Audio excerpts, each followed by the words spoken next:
ಎಲ್ಲರಿಗೂ ನಮಸ್ಕಾರ. S L Bhyrappa ಅವರ ಉತ್ತರಕಾಂಡ ಕಾದಂಬರಿಯನ್ನು ಮತ್ತೆ ಮುಂದುವರಿಸೋಣ. ಸೀತೆ ಲವ ಮತ್ತು ಕುಶರಿಗೆ ತನ್ನ ಕಥೆಯನ್ನೆಲ್ಲ ಹೇಳ್ತಾಳೆ. ಹಾಗೆ ಮಕ್ಕಳು ರಾಮನ ಮಕ್ಕಳು ಅನ್ನೋದನ್ನು ಕೂಡ ಹೇಳ್ತಾಳೆ. ವಾಲ್ಮೀಕಿ ಮಹರ್ಷಿಗಳು ರಾಮಾಯಣವನ್ನು ಬರೆಯೋಕ್ಕೆ ಹೊರಟಿರೋ ವಿಚಾರವನ್ನು ತಾರಕೇಶ್ವರ ಉಪಾಧ್ಯಾಯರು ಸೀತೆಯಲ್ಲಿ ಹೇಳ್ತಾರೆ. ಸೀತೆ ಮತ್ತೆ ಹಳೆ ನೆನಪಿಗೆ ಹೋಗ್ತಾಳೆ. ಅನಸೂಯಿಂದ ಬೀಳ್ಕೊಂಡು ನಂತರ ಇವರು ಒಂದು ಪುಟ್ಟ ಗ್ರಾಮದ ಕಡೆಗೆ ಹೋಗಿರ್ತಾರೆ. ಅಲ್ಲಿದ್ದ ಯಜಮಾನ ಇವ್ರಿಗೆ ಹಣ್ಣು ಹಂಪಲನ್ನು ಕೊಡ್ತೀನಿ ಅಂತ ಹೇಳಿದಾಗ ರಾಮ, ನಾವು ತೋಟಗಳ ಹಣ್ಣನ್ನು ತಿನ್ನೋದಿಲ್ಲ, ಕಾಡಲ್ಲಿ ಸಹಜವಾಗಿ ಸಿಕ್ಕ ಹಣ್ಣುಗಳನ್ನ ತಿಂತೀವಿ ಅಂತ ಹೇಳಿದಾಗ ಆಯಿತು, ಅದನ್ನೇ ತರಿಸ್ತೀನಿ ಅಂತ ಹೇಳ್ಬಿಟ್ಟು ಆ ಯಜಮಾನ ಹೇಳ್ತಾನೆ. ಲಕ್ಷ್ಮಣ, ನೀನು ಹೋಗು ಅಂತ ರಾಮ ಆದೇಶ ಮಾಡ್ತಾನೆ. ಮತ್ತೆ ಕತೆಗೆ ಹೋಗೋಣ. ಲಕ್ಷ್ಮಣ ಹೋದ್ಮೇಲೆ ಅವರು ತಮ್ಮಲ್ಲೇ ಗುಟ್ಟಲ್ಲಿ ಏನೋ ಮಾತಾಡ್ಕೊಂಡ್ರು. ಆನಂತರ ಒಬ್ಬ ಪ್ರಮುಖ ಮಾತಾಡ್ದ. ಕ್ಷತ್ರಿಯ ವೀರ, ಬಿಲ್ಲು, ಬತ್ತಳಿಕೆ, ಖಡ್ಗ, ಎದೆ ಕವಚಗಳನ್ನು ನೋಡೇನೆ ನೀವು ವೀರರು ಅಂತ ನಾವು ಅರ್ಥ ಮಾಡ್ಕೊಂಡ್ವಿ. ನಮ್ಮೂರಿಗೆ ಒಂದು ಪೀಡೆ ತಗಲಿದೆ, ನೀವು ಪರಿಹರಿಸಬಲ್ರಿ ಅಂತ ನಮ್ಮೂರಿನ ಈ ಜನಗಳು ನಂಬ್ತಾರೆ. ನೀವು ಹೇಳು ಅಂದರೆ ನಾನು ಹೇಳ್ತೀನಿ ಅಂದ. ಅಗತ್ಯವಾಗಿ ಹೇಳು, ಕಷ್ಟದಲ್ಲಿ ಇರೋರ ರಕ್ಷಣೆನೇ ನಮ್ಮ ಧರ್ಮ ಅಂತ ರಾಮ ಅಂದ. ನಮ್ಮ ಪಕ್ಕದ ಕಾಡಲ್ಲಿ ಒಂದೆರಡು ಹುಲಿಗಳು ಎಲ್ಲಿಂತ ಬಂದು ಸೇರ್ಕೊಂಡಿವೆ. ಈ ಸುತ್ತ ಇದ್ದ ಜಿಂಕೆ, ಕಾಡೆಮ್ಮೆ, ಕಾಡು ಕೋಣ, ಕಾಡು ನಾಯಿಗಳನ್ನೆಲ್ಲ ತಿಂದು ಮುಗಿಸಿವೆ. ಕಾಡಲ್ಲಿ ಮೇಯ್ಸಕ್ಕೆ ಒಯ್ದಿದ್ದ ನಮ್ಮ ದನಕರುಗಳನ್ನು ಹೊಡೆಯೋಕ್ಕೆ ಶುರು ಮಾಡಿವೆ. ಒಬ್ಬ ದನಗಾಹಿಯನ್ನು ಕೂಡ ಹೊಡೆದು ನುಂಗಿವೆ. ಈಗ ರಾತ್ರಿ ವೇಳೆ ನಮ್ಮ ಊರ ಮಧ್ಯದ ದುಡ್ಡಿಗೆ ನುಗ್ಗಲಿಕ್ಕೆ ಬರ್ತಿವೆ. ಅವುಗಳ ವಾಸನೆಯಿಂದಲೇ ಅರ್ಥ ಮಾಡಿಕೊಂಡ ದನಕರುಗಳು ಆಕಾಶಕ್ಕೂ ಕೇಳೋ ಹಾಗೆ ಊಳಿಡುತ್ತವೆ. ಊರ ನಾಯಿಗಳು ಬಗಳುತ್ತವೆ, ಆದರೆ ವಾಸನೆಗೆ ಹೆದರಿ ಮನೆ ಹೊರಗಡೆನೆ ಹೋಗೋದಿಲ್ಲ. ನಾವು ಅಲ್ಲಲ್ಲಿ ನೆಲದಲ್ಲಿ ಗುಂಡಿ ತೋಡಿ ತೆಳುವಾದ ಬಿದಿರು ದಬ್ಬೆ ಹೆಣೆದು ಮಣ್ಣು ಮುಚ್ಚಿದ್ದೀವಿ, ಆದರೆ ಅವು ಕೂಡ ಜಾಣತನ ಕಲ್ತ್ಕೊಂಡ್ಬಿಟ್ಟಿವೆ. ಇದನ್ನೆಲ್ಲ ನೋಡಿ ನಮ್ಮೂರ ಬೇಟೆಗಾರರ ಎದೆ ಉಡುಗಿದೆ. ನೀವು ಅವ್ರಿಗೆ ಧೈರ್ಯ ತುಂಬಿದ್ರೆ ಅವರು ನಿಮ್ಮೊಂದಿಗೆ ಬರ್ತಾರೆ. ನೀವು ಅವುಗಳನ್ನು ಕೊಂದು ಪುಣ್ಯ ಕಟ್ಕೊಂಡ್ರೆ ನಾವಿಲ್ಲಿರ್ತೀವಿ. ಎಲ್ಲಿಗಾದ್ರೂ ಗುಳೆ ಹೋಗೋಣ ಅಂದರೆ ಎಲ್ಲಿಗೆ ಹೋಗೋಕ್ಕೂ ನಮಗೆ ಗೊತ್ತಾಗ್ತಿಲ್ಲ. ಸುತ್ತಮುತ್ತಲು ಯೋಜನ ಕಾಡೇ ಇದೆ, ಎಲ್ಲ ಕಡೆನೂ ಕಾಡೇ ಇದೆ. ನಾವು ಎಲ್ಲಿ ಹೋಗಬೇಕು ಅಂತ ಅಂದ. ಆಗ ರಾಮ ಅವರಿಗೆ ಅಭಯ ಇಟ್ಟ. ನಾವು ಅವುಗಳನ್ನು ಕೊಲ್ತೀವಿ, ನೀವು ಚಿಂತೆ ಮಾಡಬೇಡಿ ಅಂತ.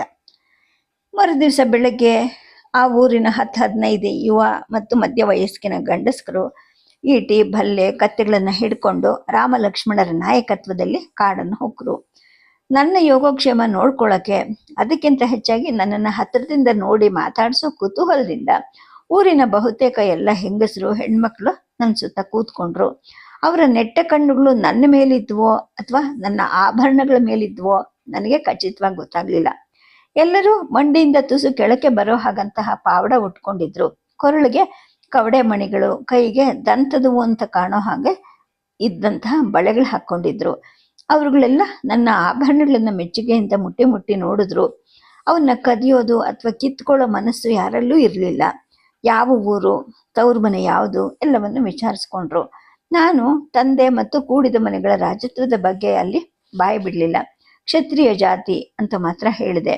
ಬಿಡಿಸಿ ಕೇಳೋ ತಿಳುವಳಿಕೆ ಅವ್ರಿಗೆ ಇರಲೂ ಇಲ್ಲ.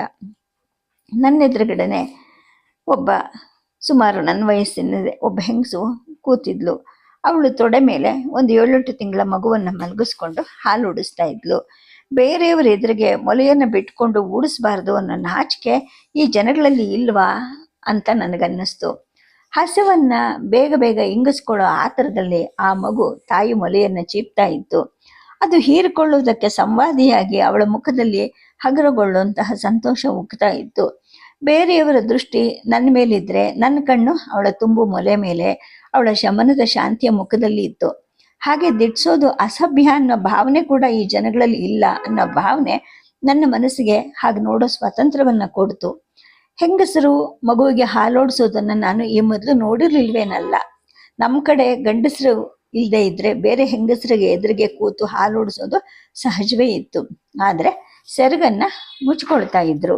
ಇಲ್ಲಿ ನೋಡಿದ್ರೆ ಈಕೆ ನಿಸ್ಸಂಕೋಚದಿಂದ ಹೀಗೆ ಹೊಟ್ಟೆ ತುಂಬಿರ್ಬೇಕು ಅಂತ ಕಾಣುತ್ತೆ, ಅಥವಾ ಉಸಿರು ತಗೊಳಕ್ಕ ಏನೋ ಮಗು ತನ್ನ ತುಟಿಗಳನ್ನ ಹಿಂತಗೊಂತು. ತಾಯಿಯ ಮೊಲೆ ತೊಟ್ಟಿನಿಂದ ಚಿಲ್ಲಂತ ಹಾಲು ಚಿಮ್ತಿತ್ತು. ಆಗ ಒಬ್ಬ ಹಿರಿ ಹೆಂಗಸು ನನ್ನನ್ನು ಕೇಳಿದ್ಲು, ನಿನಗೆಷ್ಟು ಮಕ್ಕಳು ಅಂತ. ಆ ಅಂದೆ. ಎಡ ಅಂಗೈ ಮೇಲೆ ಒಂದು ಗೇಣು ಎತ್ತರದಲ್ಲಿ ಬಲಗೈ ಎತ್ತಿ ತೋರಿಸುತ್ತಾ ಆಕೆ, ಎಷ್ಟು ಮಕ್ಕಳು ನಿನಗೆ ಅಂತ ಮತ್ತೆ ಕೇಳಿದ್ಲು.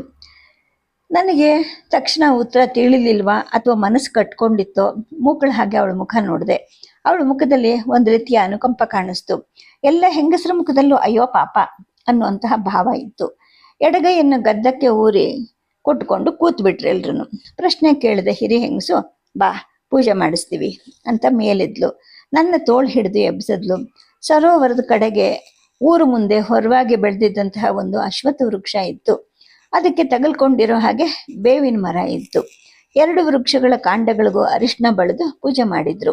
ಎಷ್ಟೋ ಹಸಿ ದಾರಗಳನ್ನು ಕಟ್ಟಿದ್ರು. ಇದಕ್ಕೆ ಪ್ರದಕ್ಷಿಣೆ ಮಾಡು ಅಂತ ಹಿರಿ ಹೆಂಗಸು ನನಗೆ ಅಪ್ಪಣೆ ಮಾಡಿದ್ಲು.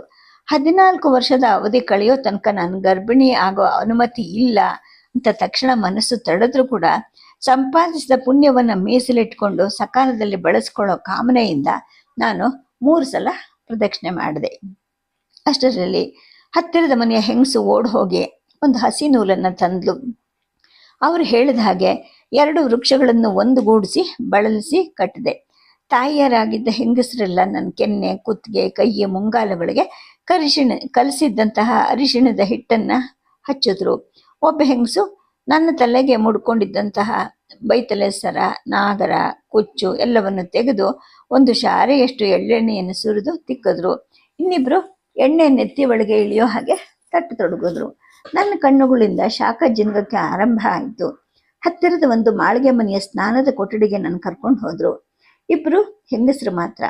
ನನ್ನ ದುಕ್ಕುಲ ಮತ್ತು ಆಭರಣಗಳನ್ನು ತೆಗೆಸಿ ಒಂದು ಹಳೆ ತುಂಡನ್ನು ಸುತ್ತಿ ಮೈ ಕೈಗೆಲ್ಲ ಹದವಾಗಿ ಎಣ್ಣೆ ತಿಕ್ಕಿದ್ರು. ಮಂಡಿ, ಮೊಣಕಾಲು, ಪಾದಗಳು ತೈಲವನ್ನು ಕುಡಿಯೋ ಹಾಗೆ ನಿಧಾನವಾಗಿ ನೀವಿದ್ರು. ಹಾಗೆ ಕೂತಿರು, ನೆನಿಬೇಕು ಅಂದರು. 4 ಗಳಿಗೆ ನೆನೆಸಿದ ನಂತರ ಬಚ್ಚಲಲ್ಲಿ ಕೂರಿಸಿದ್ರು. ಬಿಸಿ ಬಿಸಿ ನೀರನ್ನು ಎರೆದು ಸೀಗೆ ಹಾಕಿ ಉಜ್ಜಿ ಮತ್ತೆ ಎರೆದ್ರು. ಮನೆಯೊಳಗೆ ಕರ್ಕೊಂಡು ಹೋಗಿ ಮಲಗಿಸಿ ಮೈ ಬೆವರಿ ಒದ್ದೆ ಆಗೋ ಹಾಗೆ ದಪ್ಪ ಕಂಬಳಿಯನ್ನು ಕವಚಿದ್ರು. ನನಗೆ ಗಾಢ ನಿದ್ದೆ ಬಂತು. ಎಚ್ಚರಿಕೆ ಆದಾಗ ಸಂಜೆ ಸೂರ್ಯ ಮುಳುಗಿತ್ತು. ಮೈ ಕೈಗಳೆಲ್ಲ ಗಾಳಿಯಷ್ಟು ಹಗುರಾಗಿದ್ವು. ನಾನು ನನ್ನ ದುಕೂಲವನ್ನು ಉಟ್ಕೊಂಡೆ, ಎಲ್ಲ ಆಭರಣವನ್ನು ತೊಟ್ಕೊಂಡೆ. ಇಲ್ಲೇ ಇರು, ಊರ ಹೊರಗಿನ ಶೀತಗಾಳಿಗೆ ಹೋಗಬೇಡ ಅಂತ ಎಲ್ಲರೂ ಬಲವಂತ ಮಾಡಿದ್ರು ಕೇಳದೆ ನಾವು ಇಳ್ಕೊಂಡಿದ್ದ ಸ್ಥಳಕ್ಕೆ ನಾನು ಹೋದೆ. ನನ್ನ ಕಾವಲಿಗೆ ಅನ್ನೋ ಹಾಗೆ 10 ಜನ ಹೆಂಗಸರು ನನ್ನ ಹಿಂದೆ ಬಂದರು. ನನ್ನ ಮನಸ್ಸಿನಲ್ಲಿ ಏನು ತಪ್ಪಿತಸ್ಥ ಭಾವನೆ. ಅವರು ಕರ್ಕೊಂಡು ಹೋದಾಗ ಗ್ರಾಮ ಪ್ರವೇಶ ಮಾಡ್ತಾ ಇದ್ದೀನಿ ನನ್ನ ಗಮನವೇ ಇಲ್ಲದೆ ಊರಿನ ಮಧ್ಯೆ ಹಾದು ಅಶ್ವತ್ಥ ವೃಕ್ಷದ ಹತ್ರಕ್ಕೆ ಹೋದೆ.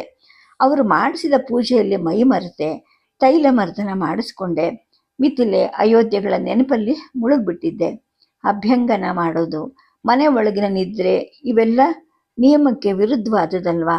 ಅರೆ, ನನಗೆ ಎಚ್ಚರಿಕೆನೇ ಇರಲಿಲ್ವಲ್ಲ. ಇದೆಲ್ಲ ರಾಮನಿಗೆ ತಿಳಿದ್ರೆ ವ್ರತಭಂಗ ಮಾಡಿದೆ ಅಂತ ಅವನು ಕೋಪಗೊಂಡ್ರೆ ಅಂತ ಅಂಜಿಕೆ ಆಯಿತು. ಇವ್ರು ಯಾರು ಇದ್ಯಾವುದನ್ನು ಅವನಿಗೆ ಹೇಳೋದಿಲ್ಲ, ಹೇಳೋ ಪ್ರಸಂಗನೂ ಬರೋದಿಲ್ಲ ಅಂತ ಖಚಿತವೇನೋ ಇತ್ತು. ಆದರೆ ಅವನಿಂದ ಯಾವುದನ್ನು ಮುಚ್ಚಿಡಬಾರ್ದು, ಮುಚ್ಚಿಡ್ಕೂಡ್ದು, ಸಮಯ ನೋಡಿ ಹೇಳಿಬಿಡ್ಬೇಕು ಅಂತ ನಿಶ್ಚಯ ಮಾಡಿಕೊಂಡೆ. ಕಾಡಿನಿಂದಲೇ ಕಿತ್ಕೊಂಬಂದ ಹಣ್ಣು ಹಂಪಲುಗಳನ್ನು ನನಗೆ ತಿನ್ನಲಿಕ್ಕೆ ಕೊಟ್ಟರು. ಮರುದಿನ ಸಂಜೆಗೆ ಕಾಡಿನ ಕಡೆಯಿಂದ ತಮಟೆ ಸದ್ದು ಕೇಳಿಸ್ತು. ಹೆಂಗಸರು ಹುಲಿ ಹೊಡೆದಿದ್ದಾರೆ, ಇದು ವಿಜಯದ ಬಡಿತ ಅಂತ ಮೇಲೆದ್ದು ಆ ಕಡೆ ಓಡಿದ್ರು. ನಾನು ಕೂತೇ ಇದ್ದೆ. ಸ್ವಲ್ಪ ಹೊತ್ತಲ್ಲಿ 2 ಹುಲಿಗಳ ಹೆಣದ ಮೆರವಣಿಗೆ. ಒಂದೊಂದು ಹುಲಿಯ ಕಾಲುಗಳನ್ನು ಬಲವಾದ 3 ಬೊಂಬುಗಳಿಗೆ ಕಟ್ಟಿಗೆ ಕಟ್ಟಿ ಹೆಣವನ್ನು ತಲೆಕೆಳಗೆ ಮಾಡಿ ಬೊಂಬಿನ ಕಟ್ಟನ್ನು ಮುಂಬದಿಯಲ್ಲಿ 3, ಹಿಂಬದಿಯಲ್ಲಿ 3 ಹೆಗಲ ಮೇಲೆ ಹೊತ್ಕೊಂಡು ತರ್ತಾ ಇದ್ರು. ಹೆಣಗಳ ಮೈ ಮೇಲೆ 3-4 ಕಡೆ ಚುಚ್ಚಿದ ಬಾಣವನ್ನು ತೆಗೆದಾಗ ಆಗೋ ಹಾಗೆ ರಕ್ತ ಸರಿದ ತೂತುಗಳಿದ್ವು. ಅವುಗಳ ಮೈ ಮೇಲಿನ ಪಟ್ಟೆ, ಮುಖದ ಉಗ್ರತೆ ಒಂದು ಸ್ವಲ್ಪನೂ ಕಂದಿರ್ಲಿಲ್ಲ. ತಮ್ಮಟೆಯ ವೀರ ಬಡಿತದ ಜೊತೆಗೆ ವಾಹಕರು ತೂಗಾಡ್ತಾನೆ ಹೆಜ್ಜೆ ಹಾಕ್ತಾ ಇದ್ರು. ಸುತ್ತಲೂ ಈಟಿ, ಭಲ್ಲೆ, ತೊಣ್ಣೆಗಳನ್ನು ಹಿಡಿದ ಊರವರಿದ್ರು. ಅವ್ರ ಹಿಂದೆ ರಾಮ ಲಕ್ಷ್ಮಣರು ಬರ್ತಾ ಇದ್ರು. ಹೆಂಗಸರು ಆ ಹೆಣಗಳಿಗೆ ಆರತಿಯನ್ನು ಎತ್ತಿದ್ರು. ಊರ ಹೊರಗಡೆ ಹತ್ರ 2 ಗುಂಡಿಗಳನ್ನು ತೋಡಿ ಆ ಹುಲಿಗಳ ಹೆಣವನ್ನ ಇಳಿಸಿದ್ರು. ಅವುಗಳ ಮೇಲೆ ಗ್ರಾಮ ಮುಖ್ಯಸ್ಥ ನೀರು ಚಮಕಿಸ್ತಾ ಉಳಿದವರು ಒಂದೊಂದು ಮಿಳ್ಳೆ ಹಾಲನ್ನು ಹಾಕಿದ್ರು. ಇದು ಜಲತರ್ಪಣ ಅಂತ ನಾನು ಅಂದ್ಕೊಂಡೆ. ಹುಲಿ ಬೇಟೆಯಿಂದ ಹಿಂತಿರುಗಿದ ನಂತರ ಮರುದಿನವೇನೆ ನಾವು ಮುಂದೆ ಪ್ರಯಾಣ ಮಾಡಬೇಕು ಅಂತ ರಾಮ ನಿಶ್ಚಯ ಮಾಡ್ದ. ಅವರಿಗೆ ಬೇಟೆಯ ಆಯಾಸ ಆಗಿತ್ತು. ರಾತ್ರಿ ಕಾವಲಿನ ಕರ್ತವ್ಯ ಏನು ಇಲ್ಲದೆ ಇದ್ದಿದ್ರಿಂದ ಲಕ್ಷ್ಮಣನು ಚೆನ್ನಾಗಿ ನಿದ್ದೆ ಮಾಡ್ದ. ಆದ್ರೆ ಬೆಳಗ್ಗೆ ಎಚ್ಚರಿಕೆ ಆಗೋಷ್ಟೊತ್ತಿಗೆ ಅವರಿಬ್ಬರ 2 ಅಂಗಾಲುಗಳು ಊದಿ ನೋವಾಗಿತ್ತು. ನೋಡಿದ್ರೆ ಅಂಗಾಲುಗಳ ಭರ್ತಿ ಮುಳ್ಳುಗಳು ಮುರಿದಿದ್ವು. ಬೆಳಗ್ಗೆ ನಾವು ಮೂವರಿಗೂ ಹಣ್ಣು, ಬೆಂಕಿಯಲ್ಲಿ ಸುಟ್ಟ ಬೇರುಗಳನ್ನು ತಂದ ಪ್ರಮುಖ ಅದನ್ನ ನೋಡ್ದ. ಅವನು ಹೇಳ್ದ, ವೀರರೇ, ಬೇಟೆಗೆ ಬಂದ ನಾವೆಲ್ಲರೂ ಕಾಲಿಗೆ ಚರ್ಮದ ಜೋಡು ಕಟ್ಕೊಂಡಿದ್ವಿ, ನಿಮ್ಗೂ ತಂದ್ವಿ. ಆದ್ರೆ ನೀವು ವ್ರತ ಅಂತ ಬರಿಗಾಲಲ್ಲಿ ಬಂದ್ರಿ. ಬೇಟೆ ಅಂದ್ರೆ ಕಾಡಿನ ಸಂದಿಗೊಂದಿಗಳಲ್ಲಿ ನಡೆಯೋದು, ಮುಳ್ಳು ಮುರ್ಕೊಳ್ಳದೆ ಇರುತ್ತಾ? ಸೂಜಿ ಚಿಮಟ ತರ್ತೀನಿ ತಾಳಿ ಅಂತ ಹೇಳಿ ಮನೆಗೆ ಹೋದ. ಲಕ್ಷ್ಮಣನ ಕಾಲನ್ನ ತೊಡೆ ಮೇಲೆ ಇಟ್ಕೊಂಡು ಮುಳ್ಳುಗಳನ್ನ ಬಗಿಬೇಕಾದ್ರೆ ಲಕ್ಷ್ಮಣ ಕೇಳ್ದ, ಯಜಮಾನ್ರೆ, ನಿಮ್ಮ ಗೋವುಗಳನ್ನು ಆ ಹುಲಿಗಳು ಕೊಂದಿವೆ, ಒಬ್ಬ ಮನುಷ್ಯನನ್ನು ತಿಂದಿವೆ. ಆದ್ರೆ ಅವುಗಳ ಹೆಣಕ್ಕೆ ಉತ್ತರ ಕ್ರಿಯೆ ಮಾಡಿ ಸಂಸ್ಕಾರ ಮಾಡಿದ್ರೆ ಅಲ್ವಾ?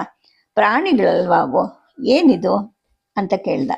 ಆಗ ಆ ಯಜಮಾನ ಹೇಳ್ದ, ವೀರ, ಬದುಕಿರೋ ತನಕ ದುಷ್ಟ ಪ್ರಾಣಿ, ಸತ್ ಮೇಲೆ ಯಾರನ್ನು ಕೊಲ್ಲಕ್ಕಾಗತ್ತೆ? ಪ್ರಾಣಿಗಳನ್ನ ಕೊಂದು ಹೊಟ್ಟೆ ತುಂಬಿಸ್ಕೋಬೇಕು ಅಂತ ದೇವರು ಅದ್ರ ಹಣೆಯಲ್ಲಿ ಬರೆದಿರುವಾಗ ಅದು ಹುಲ್ ತಿನ್ನಕ್ಕಾಗತ್ತಾ? ಹಾಗೇನೆ ಯಾರು ಸತ್ರು ನಾವು ತರ್ಪಣ ಕೊಟ್ಟು ಕಳಿಸ್ಕೊಡ್ಬೇಕಲ್ವಾ? ಇನ್ನು ನಾವೇ ಹತ್ಯೆ ಮಾಡಿದ್ದೀವಿ, ಆ ಪಾಪ ಕಳ್ಕೊಳಕ್ಕೋಸ್ಕರವಾದ್ರೂ ನಾವು ಹಾಲು ನೀರು ಬಿಡ್ಬೇಕಲ್ವೇ ಅಂದ. ಅವನ ಮಾತಿಗೆ ಲಕ್ಷ್ಮಣ ಏನು ಮಾತಾಡ್ಲಿಲ್ಲ. ಅವನ 2 ಕಾಲುಗಳ ಮುಳ್ಳನ್ನು ತೆಗೆದು ಔಷಧದ ರಸ ಹಿಂಡು ಹೊತ್ತಿಗೆ 2 ಗಳಿಗೆ ಆಯಿತು. ಆ ನಂತರ ರಾಮನ ಕಾಲುಗಳನ್ನು ಒಂದೊಂದಾಗಿ ತನ್ನ ತೊಡೆ ಮೇಲೆ ಇರಿಸ್ಕೊಂಡು ಆ ಯಜಮಾನ ಹೇಳ್ದ, ವೀರ, ನಾವು ಬಿಲ್ಲು ಬಾಣ ಮಡ್ಕೊಂಡಿದ್ರು ಕೂಡ ಹುಲಿಯು ಹೊಡೆಯುವಷ್ಟು ಎದೆ ನಮಗಿಲ್ಲ. ಹೇಳಿ ಕೇಳಿ ನಾವು ಕೃಷಿಕರು, ನೀವು ಬರದೇ ಇದ್ದಿದ್ರೆ ನಾವು ಊರು ಬಿಡ್ಬೇಕಾಗಿತ್ತು, ಬಿಟ್ಟು ಎಲ್ಲಿಗೆ ಹೋಗೋದು ಅಂದ. ನಮ್ಮ ಪೂರ್ವಿಕರು ಎಲ್ಲಿಂದ ಬಂದ್ರೋ ನಮಗೆ ತಿಳಿದು ಬೇರೆ ಬೇರೆ ಕಡೆಯಿಂದ ಬಂದ 2 ಪಂಗಡದವ್ರು ಇಲ್ಲಿದ್ದೀವಿ. ಅವರಿಂದ ಇವರಿಗೆ, ಇವರಿಂದ ಅವರಿಗೆ ಹೆಣ್ಣು ಕೊಟ್ಟು ತಂದು ಮಾಡ್ಕೊಂತೀವಿ. ನಮ್ಮದೇ ಪ್ರಪಂಚ ಆಗ್ಬಿಟ್ಟೈತೆ ಇದು. ಯಾವ ಕಡೆ ಹೋದ್ರೂ 7-8 ದಿನ ನಡಿದ ಜನರ ಮುಖ ಸಿಕ್ಕೋದಿಲ್ಲ. ಈ ಸರೋವರದ ನೀರು, ಸುತ್ತ ಇರೋ ಬಂಗಾರದಂಥ ಭೂಮಿಯಿಂದ ನಮ್ಮ ಪೂರ್ವಿಕರು ಇಲ್ಲಿ ನೆಲೆಸಿರಬಹುದು ಅಂತ ಕಾಣುತ್ತೆ. ನಮಗೆ ರಾಜ ಇರಬೇಕು ಅಂತ ನಾವು ದೇವ್ರನ್ನ ಕೇಳ್ಕೊಳ್ತಿದ್ವಿ. ನೀವು ಬರದೇ ಇದ್ದಿದ್ರೆ ನಾವೆಲ್ಗಾದ್ರೂ ವಲಸೆ ಹೋಗ್ಬೇಕಾಗಿತ್ತು. ಎಲ್ಲಿಗೆ ಅಂತ ಹೋಗೋದು? ಇಂಥ ಜಾಗ ಎಲ್ಲಿ ಸಿಕ್ಕತ್ತೆ? ನೀವು ಬಂದ್ರಿ, 2 ಹೆಬ್ಬಲಿಗಳನ್ನು ಕೂಡ ಒಟ್ಟಿಗೆ ಕೊಂದ್ರಿ. ಎಂಥ ರಾಜಕಳ ಐತೆ ನಿಮಗೆ? ಇಲ್ಲೇ ಉಳಿದ್ ಬಿಡಿ, ನಿಮ್ಗೊಂದು ಒಳ್ಳೆ ಮಾಳಿಗೆ ಮನೆ ಕಟ್ಕೊಡ್ತೀವಿ. ಪ್ರತಿ ಮನೆಯವರು ಇಷ್ಟಿಷ್ಟು ಅಂತ ದವಸ ಧಾನ್ಯ, ಹಾಲು, ಮೊಸರು ಕೊಡ್ತೀವಿ. ಈಗೇನೋ 2 ಹುಲಿ ಕೊಂದ್ರಿ, ಮತ್ತೆ ಹುಲಿ, ಕಿರುಬ, ಚಿರತೆ, ಸಿಂಹ ಬರಲ್ಲ ಅಂತ ಏನ್ ಕಾಂತ್ರಿ? ನೀವು ನಮ್ಮೂರನ್ನ ಕಾಪಾಡಿದ್ರೆ ಸಾಕು ಅಂದ. ಆಗ ರಾಮ ಉತ್ತರಿಸ್ದ, ನಾವು ಊರೊಳಗೆ ವಾಸ ಮಾಡೋ ಹಾಗಿಲ್ಲ, ಅದು ವ್ರತ ಅಂತ. ಆಗ ಯಜಮಾನ ಹೇಳ್ದ, ಬ್ಯಾಡಿ, ನಮ್ಮ ಕಾಡು ಅಂಚಲ್ಲೇನೆ ಮನೆ ಕಟ್ಕೊಡ್ತೀವಿ. ಬೇಡ ಅಂದ್ರೆ ಪರ್ಣಶಾಲೆ, ಕಾಡಿನ ಹಣ್ಣೆ ಬಿಡಿಸಿ ದಿನ ತಂದು ಕೊಡ್ತೀವಿ ಅಂತ ಅಂದ. ನಮ್ಮದು 14 ವರ್ಷದ ವ್ರತ, ಈಗ 9 ವರ್ಷ ಕಳೆದಿದೆ. ಇನ್ನು 5 ವರ್ಷದ ನಂತರ ನಮ್ಮ ದೇಶಕ್ಕೆ ನಾವು ಹಿಂತಿರುಗ್ತೀವಿ ಅಂತ ರಾಮ ಅಂದ. ಅಷ್ಟರವರೆಗಾದ್ರೂ ಇಲ್ಲೇ ಇದ್ದು ಬಿಡಿ, ನಮ್ಮ ಹುಡುಗರಿಗೆ ನಿಮ್ಮ ಬಿಲ್ವಿದ್ಯೆಯನ್ನು ಕಲಿಸಿ, ನೀವು ಇರಲೇಬೇಕು ಅಂತ ಊರವರೆಲ್ಲ ರಾತ್ರಿನೇ ಪಂಚಾಯಿತಿ ಮಾಡಿ ನನಗೆ ಹೇಳವ್ರೆ ಅಂದ. ರಾಮ ಅವನ ಮಾತಿಗೆ ಬರೀ ಮುಗುಳ್ನಕ್ಕ. ಅವನ 2 ಅಂಗಾಲುಗಳ ಮುಳ್ಳುಗಳನ್ನು ಕಿತ್ತು ರಕ್ತವನ್ನು ತೊಳೆದು ಔಷಧ ಹಿಂಡಿದ ಮೇಲೆ ಯಜಮಾನ ಹೇಳ್ದ, ಇನ್ನು 8 ಅಥವಾ 10 ದಿನ ನೀವು ಕಾಲು ಊರಿ ನಡೆಯೋ ಹಾಗಿಲ್ಲ, ಮಧ್ಯಾಹ್ನ ಮತ್ತೆ ಬರ್ತೀನಿ ಅಂತ ಹೇಳಿ ಹೋದ. ಕಾಲೂರಿ ಕೂರೋ ಹಾಗೂ ಇಲ್ಲ. ಅಣ್ಣ ತಮ್ಮಂದ್ರು ಮರದ ನೆರಳಲ್ಲಿ ಅಂಗಾತ ಮಲ್ಕೊಂಡಿದ್ರು. ಊರಿನ ಮಕ್ಕಳು ಸಣ್ಣ ಸಣ್ಣ ಗುಂಪುಗಳಲ್ಲಿ ಬಂದು ದೂರದಲ್ಲಿ ನಿಂತು ಬೆರಗು ಗಣ್ಣುಗಳಿಂದ ಇವರನ್ನೆಲ್ಲ ನೋಡಿ ಹೋಗ್ತಿದ್ರು. ಆಗ ಲಕ್ಷ್ಮಣ ಹೇಳ್ದ, ಅಣ್ಣ, ಈ ಯಜಮಾನನ ಪ್ರಸ್ತಾಪಕ್ಕೆ ನೀನೇನಂತೀಯ ಅಂತ. ಸ್ವಲ್ಪ ಹೊತ್ತು ಯೋಚನೆ ಮಾಡಿ ರಾಮ ಅಂದ, ನೀನೇನಂತೀಯ ಅಂತ. ಅಯೋಧ್ಯೆ ಯಾರೂ ತಲುಪಲಿಕ್ಕೆ ಆಗದೆ ಇರೋಷ್ಟು ದೂರ ಇದೆ. ಹುಡುಕ್ಲಾರದ ಸ್ಥಳದಲ್ಲಿ ನಾವಿದ್ದೀವಿ. ಕಾಡಲ್ಲಿ ದಿಕ್ಕು ದೆಸೆ ಇಲ್ಲದೆ ಅಲ್ದಿದ್ದೀವಿ. ಅತ್ತಿಗೆ ಕೂಡ ಒಣಗಿ ಕಡ್ಡಿಯಾಗಿದ್ದಾಳೆ. ನಾವು ಬಳಲಿಲ್ಲ ಅಂದರೆ ಅದು ಬರೀ ಹುರುಡಿನ ಮಾತಾಗತ್ತೆ. ಕಾಡಲ್ಲಿರೋಣ, ಈ ಊರು ಹತ್ರ ಇರುತ್ತೆ, ಒಳ್ಳೆ ಜನ ಇವರು. ಮಾತಿಗೆ ಮನುಷ್ಯ ಸಂಪರ್ಕವಿಲ್ಲದೆ ಇನ್ನು ಹೀಗೆ ಇದ್ರೇನೆ ಬುದ್ಧಿ ಕೆಡುತ್ತೆ ಅಲ್ವಾ? ಊರಿನ ಹೆಂಗಸರ ಕೈಲಿ ದಿನ ಸ್ವಲ್ಪ ಹೊತ್ತು ಮಾತಾಡಿದ್ರೆ ಅತ್ತಿಗೆಗೂ ಲವಲವಿಕೆ ಇರುತ್ತೆ ಅಂದ. ಸ್ವಲ್ಪ ಹೊತ್ತ ಮಾತೆಲ್ಲ ಕೇಳಿಸ್ಕೊಂಡು ರಾಮ ಅಂದ, ಅಂದರೆ ನಿನಗೆ ನಮ್ಮ ಈ ಜೀವನ ಸಾಕಾಗಿದೆಯಾ ಅಂತ. ನಾನು ಹಾಗೆ ಹೇಳಲಿಲ್ಲ ಅಂತ ಲಕ್ಷ್ಮಣ ಹೇಳ್ದ. ನಿನ್ನೆ ಇಂಗಿತ ಏನು ಸ್ಪಷ್ಟವಾಗಿ ಹೇಳು, ಬೇಕಾದ್ರೆ ಇಲ್ಲಿಂದಲೇ ಅಯೋಧ್ಯೆಗೆ ಹಿಂತಿರುಗು. ಸೀತೆಯು ನಿನ್ನ ಜೊತೆ ಬರೋದಾದ್ರೆ ಕರ್ಕೊಂಡು ಹೋಗು, ನಾನು ಮಾತ್ರ ನಿಜವಾದ ಅರಣ್ಯವಾಸವನ್ನ ಮುಗಿಸೇ ಬರ್ತೀನಿ ಅಂತ ರಾಮ ಅಂದ. ಅಣ್ಣ ಅಂತ ಲಕ್ಷ್ಮಣ ತನ್ನ ವಿಚಾರಕ್ಕೆ ತಕ್ಕ ಮಾತುಗಳನ್ನ ಜೋಡ್ಸಕ್ಕೆ ಸ್ವಲ್ಪ ಪ್ರಯತ್ನ ಪಟ್ಟ. ಆನಂತರ ಹೇಳ್ದ, ಸ್ವಯಂ ಹಿಂಸೆ, ಅವಲಂಬಿತರ ಹಿಂಸೆ, ಇದೇ ನಿನ್ನ ಧರ್ಮದ ತಿರುಳ? ಯಾಕೆ ಇಷ್ಟು ಅತಿ ಸೂಕ್ಷ್ಮ ಆಗ್ತಿದೆಯಾ ಅಂತ ಹೇಳಿ ಪಕ್ಕ ಹೊರಳ್ದ. ರಾಮ ಮಾತ್ರ ನಿಶಬ್ದವಾಗಿದ್ದ. ಲಕ್ಷ್ಮಣ ಆಡೋ ಮಾತುಗಳೆಲ್ಲ ನನ್ನ ಭಾವನೆಗಳ ಅಭಿವ್ಯಕ್ತಿನೇ ಆಗಿದ್ವು. ಸಂಕೋಚದಿಂದ ಅಥವಾ ರಾಮನಿಗೆ ಅಸಮಾಧಾನ ಆಗತ್ತೆ ಅಂದ್ಬಿಟ್ಟು ಅಂಜಿಕೆಯಿಂದ ನನಗೆ ಹೇಳಕ್ಕೆ ಸಾಧ್ಯ ಇಲ್ಲದೆ ಇರೋ ಎಷ್ಟೋ ಮಾತುಗಳನ್ನ ಅವನು ಹೇಳಿದ್ದ. ಇನ್ನು ಯಾಕೆ ಅಲಿಯೋದು, ಎಷ್ಟಲ್ಲಿದ್ರೂ ಇಷ್ಟೇ ಅಲ್ವಾ? ಹೆಂಗಸಾದ ನಾನು ಹೆಂಗಸರ ಜೊತೆಯನ್ನು ತುಸು ಹೊತ್ತಾದ್ರೂ ಬಯಸ್ತೀನಿ ಅಂತ ಲಕ್ಷ್ಮಣ ಎಷ್ಟು ಚೆನ್ನಾಗಿ ಅರ್ಥ ಮಾಡ್ಕೊಂಡ. ರಾಮನಿಗೆ ಯಾಕಿದು ಅರ್ಥ ಆಗ್ತಿಲ್ಲ ಅನ್ನೋ ಒಂದು ಪ್ರಶ್ನೆ ನನ್ನನ್ನು ಕಾಡ್ತು. ಆ ಸಂಜೆನೆ ರಾಮ ಹೇಳ್ದ, ತಮ್ಮ, ನನ್ನ ಮನಸ್ಸು ಯಾವಾಗಲೂ ಒಂದೇ ಸಮನೆ ಶಾಂತವಾಗಿರೋದಿಲ್ಲ. ಒಂದೊಂದು ಸಲ ಹಾಗಾಗತ್ತೆ, ಬೇಸರ ಪಟ್ಕೋಬೇಡ. ನಮ್ಮ ಕಿರಿ ತಾಯಿಯ ಮನಸ್ಸಲ್ಲಿ ಏನಿತ್ತು? ವನವಾಸ ಅಂದರೆ ನೆಲೆ ಇಲ್ಲದೆ ಅಲಿಯೋದು. ಇಂತಹ ಅನುಕೂಲಕರವಾದ ಗ್ರಾಮದ ಒತ್ತಾಸೆ, ಅದರ ಜೀವನ ವನವಾಸ ಹೇಗಾಗತ್ತೆ ಹೇಳು? ನಾನು ಅವಳಿಗೆ ಮತ್ತು ಆ ಮುಖಾಂತರ ತಂದೆಗೆ ಕೊಟ್ಟ ಮಾತಿನ ಹಾಗೆ ನಾವು ನಡಿಬೇಕಲ್ವಾ? ನನಗೆ ನಾನೇ ಸಾಕ್ಷಿ ಅಲ್ವಾ ಅಂತ ಅಂದ. ಗ್ರಾಮಸ್ಥರು ಎಷ್ಟೇ ಪ್ರಾರ್ಥಿಸ್ಕೊಂಡ್ರು ಕೂಡ ರಾಮ ಅಲ್ಲಿ ನಿಲ್ಲಕ್ಕೆ ಒಪ್ಪಲಿಲ್ಲ. ದಂಡಕಾರಣ್ಯಕ್ಕೆ ಹೋಗಲೇಬೇಕು ಅಂತ ಹಠ ಹಿಡ್ದ. ವೀರ, ನಿನ್ನನ್ನು ತಡೆದು ನಿಲ್ಲಿಸೋ ಶಕ್ತಿ ನಮ್ಮ ಪ್ರಾರ್ಥನೆಗೆ ಇಲ್ಲ. ನಿಮಗೆ ಏನಾದರೂ ಉಡುಗೊರೆ ಕೊಟ್ಟು ಕಳಿಸ್ಬೇಕು ಅಂದ್ಕೊಂಡಿದ್ದೀವಿ, ಏನು ಬಯಸ್ತೀರ ಹೇಳಿ ಅಂತ ಆ ಪ್ರಮುಖ ಕೇಳ್ದ. ವನವಾಸಿಗಳದ ನಾವು ಅಪರಿಗ್ರಹ ವ್ಯಥದಲ್ಲಿರೋರು ಅಂತ ರಾಮ ನಿರಾಕರಿಸ್ದ. ಶೂರ, ನೀನಾದರೂ ಒಂದು ಕಾಣಿಕೆ ಒಪ್ಪಿಸ್ಕೋ, ನೀನು ಬಯಸೋದನ್ನ ಹೇಳು ಅಂತ ಲಕ್ಷ್ಮಣನ್ ಕೇಳಿದ್ರು. ನಿನಗೆ ಬೇಸರ ಉಂಟು ಮಾಡೋಕ್ಕೆ ನನಗೆ ಇಷ್ಟ ಇಲ್ಲ. ದೇಹಕ್ಕೆ ಚುಚ್ಚಿಕೊಳ್ಳೋ ಮುಳ್ಳುಗಳನ್ನು ಸುಲಭವಾಗಿ ತೆಗೆಯುವಂತಹ ಆ ದಪ್ಪ ಸೂಜಿ ಚಿಮುಟುಗಳನ್ನು ಕೊಡು, ನಮಗೆ ಪ್ರತಿದಿನವೂ ಉಪಯೋಗ ಆಗತ್ತೆ ಅಂತ ಲಕ್ಷ್ಮಣ ಬೇಡ್ದ. ಇದಕ್ಕೆ ರಾಮ ನಸುನಕ್ಕ. ಗ್ರಾಮ ಪ್ರಮುಖನು ಕೂಡ ಸಂತೋಷದಿಂದಲೇ ಅದನ್ನು ತಂದುಕೊಟ್ಟು ಕೈ ಮುಗಿದ. ಆ ಸೂಜಿ ಮತ್ತು ಚಿಮುಟಗಳು ಅವರಿಬ್ಬರಿಗಿಂತ ನನಗೆ ಪದೇ ಪದೇ ಉಪಯೋಗಕ್ಕೆ ಬರ್ತಿದ್ವು. ನನ್ನ ಅಂಗಾಲುಗಳಿಗೆ ಚುಚ್ಚಿ ಮುರಿದುಕೊಳ್ಳೋ ಮುಳ್ಳುಗಳನ್ನ ಮೊದಲು ರಾಮನೇ ತೆಗಿತಾ ಇದ್ದ. ಒಂದಿನ ಒಂದು ಗೊಬ್ಬಳಿ ಮುಳ್ಳು ತೀರ ಒಳಕ್ಕೆ ಹೋಗಿ ಮುರ್ಕೊಂತು. ರಾಮ ಏನೇನೋ ಪ್ರಯತ್ನ ಪಟ್ಟ. ಸೂಜಿಯ ಚುಚ್ಚು ಪ್ರಾಣ ಹೋಗೋಷ್ಟು ನೋಯ್ತಿತ್ತು. ಕಿರ್ಚಿ ಕಾಲನ್ನ ಹೇಳ್ಕೊಂಡೆ, ಆದ್ರೆ ಮುಳ್ಳನ್ನು ತೆಗಿಲೇಬೇಕು. ನೋವು ಮಾಡದೆ ತೆಗಿಯೋಕ್ಕೆ ತೋಚದೆ ರಾಮ ಕಂಗಾಲಾದ. ಕೊನೆಗೆ ಲಕ್ಷ್ಮಣ, ನಂಗೆ ಸಾಧ್ಯ ಇಲ್ಲ, ನೀನು ತೆಗಿ ಅಂತ ಪಕ್ಕ ತಿರುಗ್ದ. ಲಕ್ಷ್ಮಣನ ತೊಡೆ ಮೇಲೆ ಪಾದವನ್ನಿಟ್ಟು ತೆಗೆಸ್ಕೊಳ್ಳೋಕೆ ನನಗೆ ನಾಚಿಕೆ ಆಯಿತು. ಬೇಡ ಬೇಡ ಅಂತ ಕಾಲ್ ಮಾಡಿಸ್ಕೊಂಡೆ. ನಾಚಿಕೊಂಡ್ರೆ ನಡೆಯೋದು ಹೇಗೆ ಅಂತ ರಾಮ ರೇಗ್ದ. ಅವನೇ ನನ್ನ ಪಾದವನ್ನು ಹಿಡಿದು ಲಕ್ಷ್ಮಣನ ತೊಡೆ ಮೇಲಿಟ್ಟ. ಬಾಗಿ ಮುಳ್ಳು ಅವತಿದ್ದ ಸ್ಥಳವನ್ನ ಲಕ್ಷ್ಮಣ ಗುರುತಿಸ್ತಾ ಒಂದು ಸಲ ಸೂಜಿಯಿಂದ ಚುಚ್ಚಿ ತಕ್ಷಣ ಚಿಮುಟ ಊರಿ ಕಪ್ಪು ಬಣ್ಣದ ಮುಳ್ಳಿನ ತುದಿಯನ್ನು ತೆಗೆದು ನನಗೆ ತೋರಿಸಿ ಕಾಡಿನಲ್ಲಿ ಹುಡುಕಿ ಎಕ್ಕದ ರಸ ತಂದು ಸೂಜಿಯಿಂದ ಬಗೆದ ಗುಂಡಿಗೆ ಹನಿಕಿಸ್ತ. ಸ್ವಲ್ಪ ದೂರ ಕುಂಟ್ಕೊಂತಾನೆ ನಡೆದೆ. ಆ ನಂತರ ಸ್ವಲ್ಪವಾಗಿ ಹಿಮ್ಮಡಿ ಊರ್ತಾ ನಡೆಯೋಕ್ಕೆ ಶುರು ಮಾಡಿದೆ.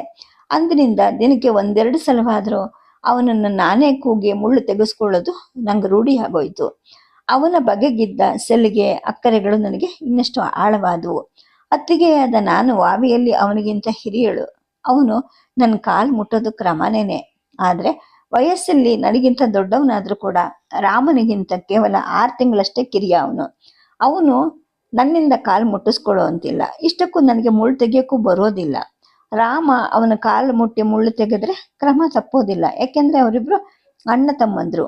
ಆದ್ರೆ ಬಹಳಷ್ಟು ಸಲ ಅವನು ತನ್ನ ಪಾದವನ್ನ ಹಿಮ್ಮಡಿ ಕಾಣೋ ಹಾಗೆ ಮಡಿಸ್ಕೊಂಡು ತಾನೇ ಮುಳ್ಳನ್ನ ತೆಕ್ಕೋತಾ ಇದ್ದ. ಆದ್ರೆ ಮುಳ್ಳು ತೆಗಿಯೋದೇನು ಬ್ರಹ್ಮವಿದ್ಯೆನೆ, ನಾನು ಯಾಕೆ ಕಲಿಬಾರ್ದು ಅಂತ ನಂಗೆ ಅನ್ಸಕ್ ಶುರು ಆಯ್ತು. ಲಕ್ಷ್ಮಣ ರಾಮಂಗೆ ತೆಗೆಯುವಾಗ ನೋಡ್ಕೊಂಡೆ. ಮುಂದಿನ ಸಲ ನಾನೇ ರಾಮನ ಪಾದವನ್ನ ನನ್ನ ತೊಡೆ ಮೇಲೆ ಇಟ್ಕೊಂಡು 2 ಮುಳ್ಳುಗಳನ್ನು ತೆಗೆದೆ. ಲಕ್ಷ್ಮಣನಷ್ಟು ಸೂಕ್ಷ್ಮ ನನಗೆ ಇಲ್ಲ. ತೆಗಿತಾ ತಾನೇ ಬರುತ್ತೆ ಅಂತಲೂ ಅನ್ಕೊಂಡೆ. ಲಕ್ಷ್ಮಣ ನನಗೂ ರಾಮಂಗೂ ತೆಗಿತಾನೆ, ಆದ್ರೆ ತನ್ನ ಪಾದದ ಮುಳ್ಳುಗಳನ್ನು ತಾನೇ ತಕ್ಕೋತಾನೆ. ಒಂದ್ ದಿವ್ಸ ನನ್ನ ಮುಂದೆ ನಡೀತಿದ್ದ ಅವನ ಅಂಗಾಲುಗಳನ್ನು ಗಮನಿಸಿದೆ. ಕಾಡಿನಲ್ಲಿ ಪಾದರಕ್ಷೆನೂ ಇಲ್ಲದೆ ನಡೆದು ಒರಟಾಗಿ ಜಡ್ಡು ಕಟ್ಟಿದ್ವು. ಇದಕ್ಕಿದ್ದ ಹಾಗೆ ಒಂದು ಆಸೆ ಹುಟ್ಟಿತು ನನಗೆ. ಅವನ ಪಾದವನ್ನ ನನ್ನ ತೊಡೆ ಮೇಲೆ ಇಟ್ಕೊಂಡು ಮುಳ್ಳು ತೆಗಿಬೇಕು ಅಂತ. ಈ ಆಸೆ ಹುಟ್ಟಿ 4-6 ದಿನ ಕಳೆದ್ರೂ ಅವನು ಬಾಗಿ ತನ್ನ ಕಾಲುಗಳನ್ನು ಮಡಿಸಿ ಮುಳ್ಳು ತೆಗೆದುಕೊಳ್ಳೋದನ್ನ ನೋಡ್ತಿದ್ರು ಕೂಡ, ಇಲ್ವಾ ನಿನ್ನ ಪಾದಗಳನ್ನ ನನ್ನ ತೊಡೆ ಮೇಲಿಡು ಅಂತ ಹೇಳೋ ಅಷ್ಟು ಧೈರ್ಯನೂ ನನಗೆ ಬರ್ತಿರ್ಲಿಲ್ಲ. ಯಾಕೆ ಅಂಜಿಕೆ? ಕಾರಣ ತಿಳಿತಿರ್ಲಿಲ್ಲ. ಮತ್ತೆ 1 ವಾರ ಕಳೆದ್ರೂ ಕೂಡ ಆ ಮಾತು ನನ್ನ ನಾಲ್ಗೆಯಲ್ಲಿ ಹುಟ್ಟಲೇ ಇಲ್ಲ. ಒಂದ್ ದಿವಸ ಹೊಳಿತು, ರಾಮ ಏನಾದರೂ ತಿಳ್ಕೊಳ್ತಾನೆ ಅನ್ನೋ ಭಯ ನನಗೆ. ಛೇ, ಅವನು ಅಂತಹ ದುರ್ಬಲ ಮನಸ್ಸಿನವನಲ್ಲ ಅಂತಲೂ ಅನ್ನಿಸ್ತು. 1-2 ದಿನದ ನಂತರ ಗಂಡಂದ್ರ ಮನಸ್ಸು ಹೀಗೆ ಅಂತ ಖಚಿತವಾಗಿ ಊಹಿಸಕ್ಕೆ ಸಾಧ್ಯನೇ ಇಲ್ಲ ಅಂತ ಊರ್ಮಿ ಯಾವಾಗಲೂ ಹೇಳಿದ್ದು ನೆನಪಿಗೂ ಬಂತು.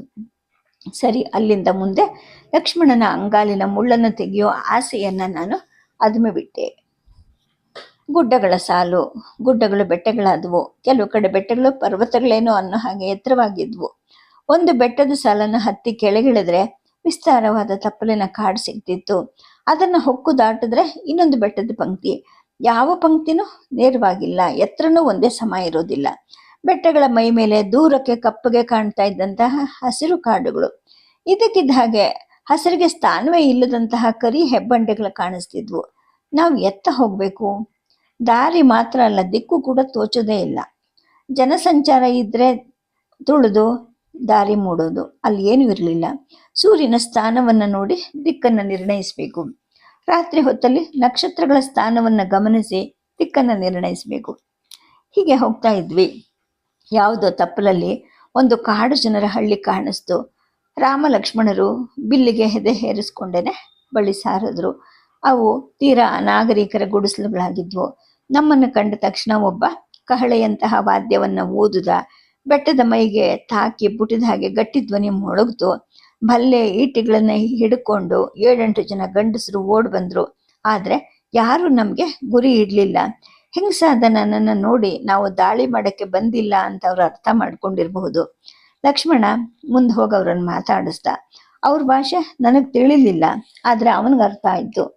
ಇಲ್ಲಿ ಯಾವುದಾದ್ರೂ ಕೃಷಿ ಅಥವಾ ಪಶು ಸಾಕಣೆ ಮಾಡೋ ಊರು ಇದೆಯಾ ಅಂತ ಕೇಳಿದ್ರು. ತುಸು ಸಂಜ್ಞೆ ತುಸು ಭಾಷೆಗಳಿಂದ ಎದುರಿಗೆ ಕಾಣೋ ಬೆಟ್ಟವನ್ನ ಇಳಿದು ಅದರ ಆಚೆ ಗುಡ್ಡವನ್ನ ಹತ್ತಿ ಇಳಿದ್ರೆ ಕೆಲವು ಗಡ್ಡದಾರಿಗಳಿದ್ದಾರೆ, ಬೆಂಕಿಯನ್ನು ಪೂಜಿಸ್ತಾರೆ ಅನ್ನೋ ಒಂದು ಸ್ಥೂಲ ವಿವರ ಕೂಡ ನಮಗೆ ತಿಳಿಯಿತು. ಅದ್ರ ಹಾಗೆ ನಾವು ಮುಂದೆ ನಡೆದ್ವಿ. ಅದರ ಆಚೆ ಗುಡ್ಡವನ್ನ ಹತ್ತಿ ಇಳಿದು ಸುತ್ತ ದಿಟ್ಟಿಸಿದಾಗ ಅಲ್ಲಿ ಬಲಗಡೆ ದೂರದಲ್ಲಿ ತೆಳುವಾದ ಹೊಗೆ ಏಳ್ತಾ ಇರೋದು ಕಾಣಿಸ್ತು. ದಿಕ್ಕು ಹಿಡಿದು ಹಾಗೆ ನಡೆದ್ರೆ ಅಲ್ಲೊಂದು ಆಶ್ರಮ ಇತ್ತು. ವಿಚಾರಿಸಿದಾಗ ಅಲ್ಲಿ ಸುತೀಕ್ಷ್ಣರು ಅನ್ನೋ ಮುನಿಗಳಿದ್ದಾರೆ ಅನ್ನೋದು ಗೊತ್ತಾಯಿತು. ಅವರು ನಮ್ಮನ್ನ ಆತ್ಮೀಯತೆಯಿಂದ ಸ್ವಾಗತಿಸಿದ್ರು. ರಾತ್ರಿ ತಾಪಸಿಗಳ ಆಹಾರ ಕೊಟ್ಟರು. ಬೆಚ್ಚನೆಯ ಹುಲ್ಲಿನ ಹಾಸಿಗೆ ಇತ್ತು. ಬಹಳ ದೂರ ಬಹಳ ದಿನ ನಡ್ಕೊಂಡ್ ಬಂದಿದ್ದೀರಾ, ನಿಮ್ಮ ಪಾದಗಳೇ ಹೇಳ್ತಾ ಇವೆ, ಇಲ್ಲಿ 1 ವಾರವಾದ್ರೂ ಇದ್ದು ಸುಧಾರಿಸ್ಕೊಳ್ಳಿ ಅಂತ ಅವ್ರು ನಮ್ಮನ್ನ ಆಧರಿಸಿದ್ರು. ನಮಗೂ ಸ್ವಲ್ಪ ವಿಶ್ರಾಂತಿ ಬೇಕಿತ್ತು. ಅಲ್ಲಿದ್ದವರೆಲ್ಲರೂ ಸಾಧಕರೇನೆ, 12 ಜನ ಇದ್ರು. ವಿದ್ಯಾರ್ಥಿಗಳಿರ್ಲಿಲ್ಲ. ಮಳೆಗಾಲಕ್ಕೆ ಬೇಕಾದಷ್ಟು ಸೌದೆಯನ್ನು ಶೇಖರಿಸಿಟ್ಟಿದ್ರು. ಆಶ್ರಮದ ಹಿಂಬದಿಯಲ್ಲಿ ಕೃಷಿ ಭೂಮಿ, ಎತ್ತು, ಹಸು, ಕರುಗಳಿದ್ವು. ಕಂದ ಮೂಲಗಳನ್ನೇ ಭಕ್ಷಿಸೋ ನಿಯಮ ಇಲ್ಲ. ನಮಗೆ ಮಾತ್ರ ಕಂದ ಮೂಲಗಳನ್ನ ತಂದು ಬೇಯಿಸಬೇಕಾದದ್ದನ್ನ ಬೇಯಿಸಿ, ಸುಡಬೇಕಾದದ್ದನ್ನ ಸುಟ್ಟು ಕೊಡ್ತಾ ಇದ್ರು. ರಾಮ ಅವ್ರ ಜೊತೆಗೆ ವೇದಾಂತದ ಅಂತರಾರ್ಥವನ್ನ ಚರ್ಚೆ ಮಾಡ್ತಾ ಇದ್ದ. ನನಗಂತೂ ಹಗಲು ರಾತ್ರಿ ಎಷ್ಟು ನಿದ್ದೆ ಮಾಡಿದ್ರು ಸಾಲದು ಅನ್ನೋ ಹಾಗೆ ನಿದ್ದೆ ಬರ್ತಾನೇ ಇತ್ತು. ಮುನಿಗಳಿಂದ ತಿಳಿಯಿತು, ಅಲ್ಲಿಂದ 10 ಯೋಜನ ದೂರ ಹೋದ್ರೆ ಅಗಸ್ತ್ಯ ಋಷಿಗಳ ಆಶ್ರಮ ಇದೆ. ಅದು ವಿಂಧ್ಯ ಪರ್ವತವನ್ನು ದಾಟಿ ದಕ್ಷಿಣವನ್ನು ಪ್ರವೇಶಿಸುವಂತಹ ಗುರುತು. ವಿಂಧ್ಯದ ದಕ್ಷಿಣದಲ್ಲಿ ಆಶ್ರಮವನ್ನು ಸ್ಥಾಪಿಸಿ 100ಕ್ಕೂ ಹೆಚ್ಚು ಬ್ರಹ್ಮಚಾರಿಗಳಿಗೆ ವೇದ ಧರ್ಮಶಾಸ್ತ್ರವನ್ನು ಬೋಧಿಸ್ತಿದ್ದಾರೆ. ನೀವು ಅಲ್ಲಿಗೆ ಹೋದ್ರೆ ದಂಡಕಾರಣ್ಯದ ದಾರಿಯನ್ನ ಅವ್ರು ಹೇಳ್ತಾರೆ ಅಂತ ಅವ್ರು ಹೇಳಿದ್ರು. ಅದ್ರ ಹಾಗೇನೆ ನಾವು ಮುನ್ನಡೆದ್ವಿ. ನನಗಂತೂ ಎಲ್ಲಿಗೆ ಹೋಗ್ತಿದ್ದೀವಿ ಅಂತಲೇ ಗೊತ್ತಾಗ್ತಿರ್ಲಿಲ್ಲ. ಭೂಮಂಡಲದ ತುತ್ತ ತುದಿಯನ್ನು ಮುಟ್ತಾ ಇದ್ದೀವ. 14 ವರ್ಷ ತುಂಬ್ತಿರುವಾಗ ಇಷ್ಟು ದೂರವನ್ನ ಮತ್ತೆ ನಡೆಯೋ ದಣಿವನ್ನು ಸಹಿಸೋದು ಹೇಗೆ ಅನ್ನೋದನ್ನ ಮತ್ತೆ ಯೋಚನೆ ಮಾಡಿದ್ರೆ ನನಗೆ ಸಂಕಟ ಆಗ್ತಿತ್ತು. ಆದ್ರೆ ಬಾಯಿ ಬಿಟ್ಟು ಹೇಳೋ ಹಾಗಿಲ್ಲ. ಅರಣ್ಯವಾಸದ ಯಾವ ಕಷ್ಟವನ್ನಾದ್ರೂ ಸಹಿಸ್ತೀನಿ ಅಂತ ಹಠ ಮಾಡಿದ್ದೆ ನಾನು. ಹಠ ಮಾಡದಿದ್ರೆ ಬೇರೆ ಯಾವ ದಾರಿ ಇತ್ತು ನನಗೆ? ಆದ್ರೆ ಇಷ್ಟು ದೂರ, ಇಷ್ಟು ಕಠಿಣ, ಇಷ್ಟು ಕಲ್ಲು ಮುಳ್ಳುಗಳು, ಬರೀ ಕಾಲಿನ ಸವತ ಇವೆಲ್ಲ ಆಗತ್ತೆ ಅಂತ ನನಗಾದ್ರೂ ಏನ್ ಗೊತ್ತಿತ್ತು? ಕತ್ತು ಬಗ್ಗಿಸ್ಕೊಂಡು ಲಕ್ಷ್ಮಣನ ಧೂಳು ಕೆಸರು ಮುತ್ತಿದ ಅಂಗಾಲುಗಳನ್ನ ನೋಡ್ಕೊಂಡೇನೆ ಹೆಜ್ಜೆ ಹಾಕ್ತಾ ಇದ್ದೆ. ನಡೆದು ನಡೆದು ಅಣ್ಣ ತಮ್ಮಂದ್ರಿಗೆ ಮಾತಾಡ್ಲಿಕ್ಕೆ ವಿಷಯನೇ ಇರಲಿಲ್ಲ. ಸುತ್ತಲೂ ನಿಸರ್ಗದ ಸೌಂದರ್ಯವನ್ನು ರಾಮ ಈಗಲೂ ಆನಂದಿಸ್ತಾ ಇದ್ದಾನ ಇಲ್ವಾ ನನಗಂತೂ ಗೊತ್ತಾಗ್ತಿರ್ಲಿಲ್ಲ. ಮೊದಲಿನ ಹಾಗೇನೆ ಅವನು, ಪ್ರಿಯೆ, ಈ ಮರದ ರಮಣೀಯತೆಯನ್ನು ನೋಡು. ಸೀತೆ, ಆ ದೂರದ ದಿಗಂತದ ವರ್ಣ ವಿನ್ಯಾಸವನ್ನು ನೋಡು. ಜಾನಕಿ, ನಮ್ಮ ತಲೆ ಮೇಲೆ ರಂಗೋಲಿ ಬರೆದ ಶಿಸ್ತಿನ ವಿನ್ಯಾಸದಲ್ಲಿ ಹಾರು ಹಕ್ಕಿಗಳನ್ನ ನೋಡು. ಹೃದಯಕ್ಕೆ ಆಹ್ಲಾದಕರವಾದ ಈ ಜಲಪಾತವನ್ನು ನೋಡ್ತಾ ನಿಲ್ಲೋಣ. ಹಿಂತಿರುಗಿ ನನ್ನ ತೋರು ಬೆರಳಿನ ಗುರಿಯನ್ನೇ ನೋಡು. ಲಯಬದ್ಧವಾಗಿ ಕೂಗೋ ಮರಕುಟುಕ ಹಕ್ಕಿ ಕಾಣುತ್ತಿದೆ. ಎಡಗಡೆ ತಿರುಗು. ಗಂಡು ನವಿಲು ರೆಕ್ಕೆಯನ್ನು ಬಿಚ್ಚಿಕೊಂಡು ಹೇಗೆ ಜಾಗ್ರ ಆಡ್ತಿದೆ ಅಂತ ಅಂದವನು ಹೇಳಬಾರದ ಮಾತು ಹೇಳ್ಬಿಟ್ಟೆ ಅನ್ನೋ ಹಾಗೆ ತಕ್ಷಣ ನಿಲ್ಲಿಸ್ತಿದ್ದ. ಯಾವ ಮಾತು ಆಡ್ತಾ ಇರಲಿಲ್ಲ. ನಡೆದು ಅವನಿಗೂ ಬೇಸರ ಆಗಿದೆ. ಹಿಂತಿರುಗಿ ನೋಡಿ ಖಚಿತ ಮಾಡಿಸ್ಕೊಳ್ಳೋ ಮನಸ್ಸು ಕೂಡ ನನಗೆ ಬರ್ತಿತ್ತು. ಆದರೆ ನಾನು ಹಾಗೆ ತಿರುಗಿದ್ರೆ ನನಗೆ ಬಳಲಿಕೆ ಆಯಿತು ಅಂತ ಅವನು ಅರ್ಥ ಮಾಡ್ಕೊಳ್ತಾನೆ ಅನ್ನೋ ಹುರುಡಿನಿಂದ ನಾನು ಸುಮ್ಮನೆ ಮುಂದಕ್ಕೆ ನಡೀತಾ ಇದ್ದೆ. ಕೊನೆಗೆ ಅಗಸ್ತ್ಯರ ಆಶ್ರಮ ಸಿಕ್ತು. ಅದು ಧ್ಯಾನ ತಪಸ್ಸುಗಳಿಗಿಂತ ವಿದ್ಯಾಪ್ರಸಾದಕ್ಕಿಂತಲೇ ಮೀಸಲಾಗಿದ್ದ ಶಾಲೆ. ಅದು 100 ವಿದ್ಯಾರ್ಥಿಗಳಿದ್ರು, 10 ಗುರುಗಳಿದ್ರು, ಗುರುಪತ್ನಿಯರಿದ್ರು. ಗುರುಪತ್ನಿಯರು ನನ್ನನ್ನು ಹಾರ್ದಿಕವಾಗಿ ಸ್ವಾಗತಿಸಿದ್ರು. ಹೆಂಗಸರಿಗೆ ಅಂತಲೇ ಕಟ್ಟಿದ್ದ ಸ್ನಾನದ ಕೋಣೆಗೆ ಕರ್ಕೊಂಡು ಹೋಗಿ ಬಿಸಿನೀರು ಕೊಟ್ಟರು. ನನ್ನ ಆಭರಣಗಳನ್ನು ನೋಡಿ ಅವರೆಲ್ಲರೂ ಬೆರಗಾದ್ರು. ತವರು ಮನೆಯಲ್ಲಿ ಕೊಟ್ಟಿದ್ದ ಇದು ಅಂತ ಕೇಳಿದ್ರು. ಇಲ್ಲ, ಅತ್ರಿ ಮಹರ್ಷಿಗಳ ಪತ್ನಿ ಅನಸೂಯಾದೇವಿ ಕೊಟ್ಟರು. ವಯಸ್ಸಾದ ತಮಗೆ ಬೇಡ ಅಂದ್ಬಿಟ್ಟು ಅವರೇ ನನಗೆ ಇದನ್ನೆಲ್ಲ ತೊಡಿಸಿದ್ದು ಅಂತ ನಾನು ಹೇಳಿದೆ. ಪುಣ್ಯವಂತೆ ನೀನು ಅಂತ ಹೇಳಿಬಿಟ್ಟು ಒಡವೆಗಳನ್ನು ಅವರು ಮುಟ್ಟಿ ನೋಡಿದ್ರು. ಇಷ್ಟು ಧೂಳು, ಇಷ್ಟು ಬೆವರು ಮೆತ್ತುಕೊಂಡಿದ್ರು ಕೂಡ ಥಳಥಳ ಅಂತ ಹೊಳಿತಿದೆ. ಅಪ್ಪಟ ಅಂದರೆ ಅಪ್ಪಟ ಬಂಗಾರ ಅಂತ ಹೊಗಳಿದ್ರು. ಅವರು ಯಾರ ಕೈ ಅಥವಾ ಕೊರಳಲ್ಲೂ ಕೂಡ ಇದರ 10ರಲ್ಲಿ 1 ಭಾಗ ಚಿನ್ನನೂ ಕೂಡ ಇರಲಿಲ್ಲ. ಹಲವರ ಕತ್ತಲ್ಲಿ ಹಸಿ ದಾರದಿಂದ ಕಟ್ಟಿದ ಹಸಿರು ಕೊಂಬಿನ ಅರಿಶಿಣದ ಕೊಂಬಿನ ಮಾತ್ರ ಇತ್ತು. ಸದ್ಯಕ್ಕೆ ಕಥೆಯನ್ನು ನಿಲ್ಲಿಸಿರ್ತೀನಿ. ನಮಸ್ಕಾರ.